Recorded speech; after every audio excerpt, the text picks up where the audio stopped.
everyone, this is Sasha bringing you a video tutorial today from BP for You, and today we are going to finish up with part 3 of our Adobe Bridge series. So if you haven't watched the first 2 parts yet, I thoroughly encourage you to do so that you are completely up to speed with what is going on. So let's get into it.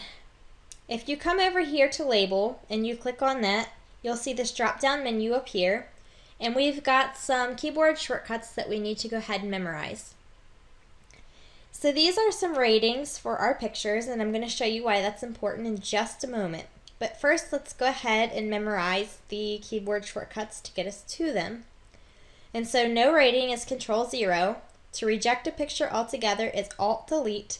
Then we have Control-1, Control-2, Control-3, Control-4, and Control-5. And each one of those gives a star. So Control-1 is 1 star, Control-2 is 2 stars, all the way up to Control-5, which is 5 stars. We can decrease a rating with the Control plus comma, and increase the rating with Control plus period. So that would be just Control and a period. We can give it a label here with Control-6 through 9. We're going to focus here on the stars. If you're on a Mac, I want you to note that this is probably going to be Command, not Control. Obviously, I'm on a PC, but you will be able to see that when you hit your drop-down menu, and the keyboard shortcuts will be listed here to the right of the command. So let's keep that in mind here. We're going to just go ahead and select just a few photos here. And let's go up here to View and go into Review mode, which is Control-B. And so now you can see here that we have this review mode here. And so we can kind of look here at each one of our photos, and we can give it a rating. And you can see here as I move my cursor around, each one of these little metadatas is getting highlighted. So let's go ahead and give one a star. Now this one's kind of cute. You wouldn't really know what was going on if I wasn't there. So we're going to go ahead and I'll give that one 4 stars. This one right here, she has a little bit of a funny look on her face, so I'll give that one 4 stars too. And here we have this one. We'll give that one 3 stars. And this one, she is kissing her doll. That is super cute. We're going to go ahead and give that one 5 stars. There we go. So when I'm done, I can go ahead and I can exit. And you can do this with as few or as many photos as you want to.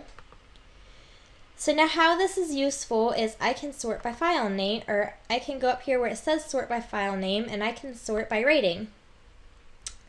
And you can choose here whether you want that in ascending or descending order. I have mine in descending order, putting the highest rated photos first. And obviously I have a bunch that aren't rated at all. But that allows me to go ahead and kind of call through my images that way as well, because I can pick out the ones that I like the best and push it all the way down to the ones that are just okay. So we can go ahead and we can put that back to file name. And you can see there's different things that you can sort through as well. You can sort by type, by the day it's created, the day it was modified, size, dimensions, resolutions, color profile, label, rating, and by keywords, or you can do it manually. So we have our file menu, and you can open up a new window, a new folder. You can open with, and you can open with, I have Adobe Photoshop and Elements, so you can open with either one of those if you had both programs. You can see your recent files. You can open something in Camera Raw. You can close, delete, return to Photoshop, reveal in Explorer, and so on. We have Edit here. We can go back and undo our last move. We can cut, copy, paste, duplicate, select all, deselect all, invert. We can rotate our photos all the way around, which rotating at 180 would be flipping it upside down. We can go clockwise or counterclockwise. We can change our color settings or our preferences. Now here we can choose how we want to view our pictures. I have mine as thumbnails. This is where we went into review mode. You can do a slideshow. You can choose whether or not you want to see rejected files or hidden files. And you can, again, you can sort them just like we did over here. Here we are working with our stacks. You can expand stacks, or you can highlight a group of photos and you can group a stack. And we of course worked with these tools here. We have again our metadata, where we can edit a metadata template. Append it would be to add the metadata template, or you can replace a metadata template with a new one. If it already has a metadata template, then you can replace it with that. And here is where you can delete your cache. And I'm going to show you some batch editing now. So let's go ahead and we're going to select a few photos that are similar. And I am going to use this button here to open them into Camera Raw.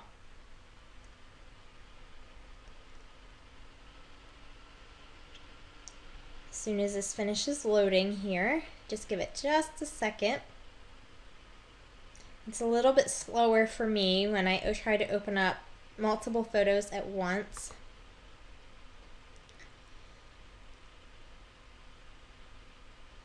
Okay, a lot of it.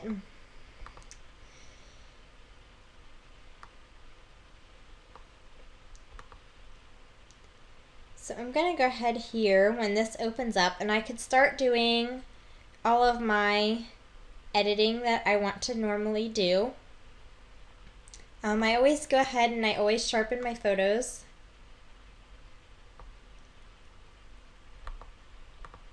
And I like to add a little bit of contrast. If you look over here, you can see that I'm making the change to my picture.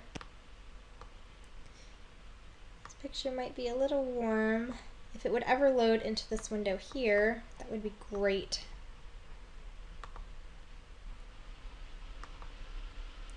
You can cycle through your images here too. You can see I'm on image 1 of 4.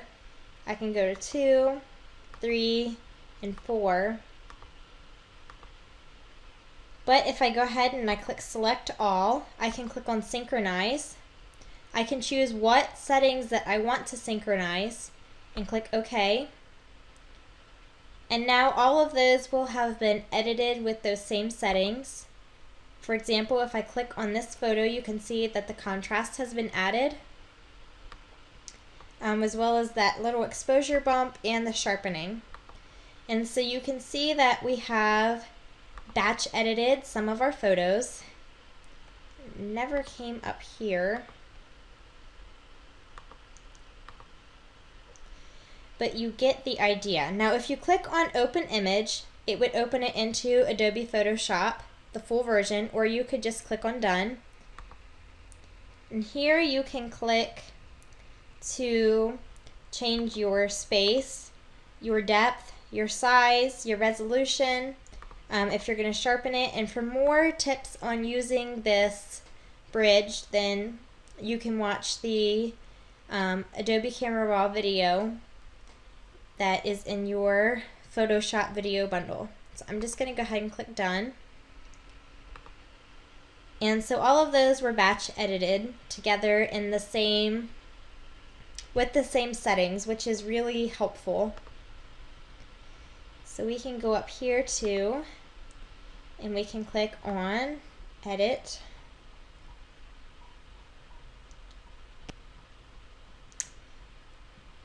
We can go to tools, and we can click on batch. And we can batch edit into Adobe Photoshop. We can pull them from the bridge. We can choose if we want to run an action on it. So we can go ahead and we can run one of our BP for you actions here.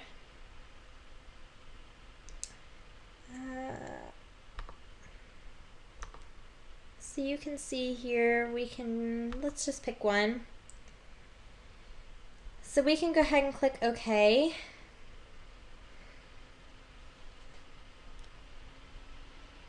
And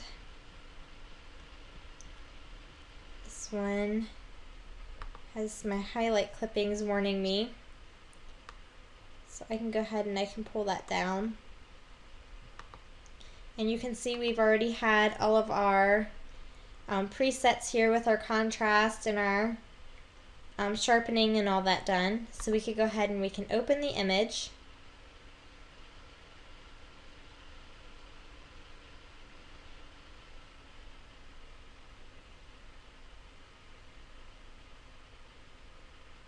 And immediately it starts running that action onto the photo. So let's do that again, but with a group of photos. We can go ahead and we can scroll back over to our bridge. And we can go to Tools. And we can go to Batch. We can go click on that.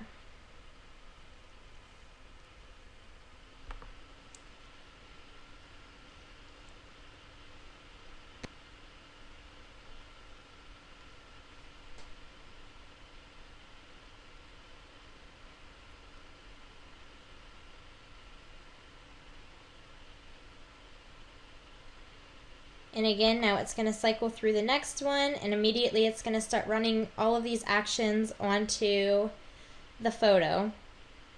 And so you can do that to one photo, or you can do it to multiple photos. And this is pulling it into Photoshop, and it's kind of running through, kind of robotic-like.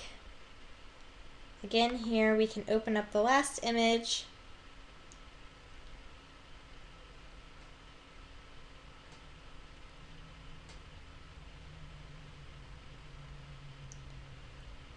Which is taking just a second here. And we have all three of our photos now. We had them taken through the raw menu and put into Photoshop. And so now they would be, if you were happy with them, they would be ready to be saved.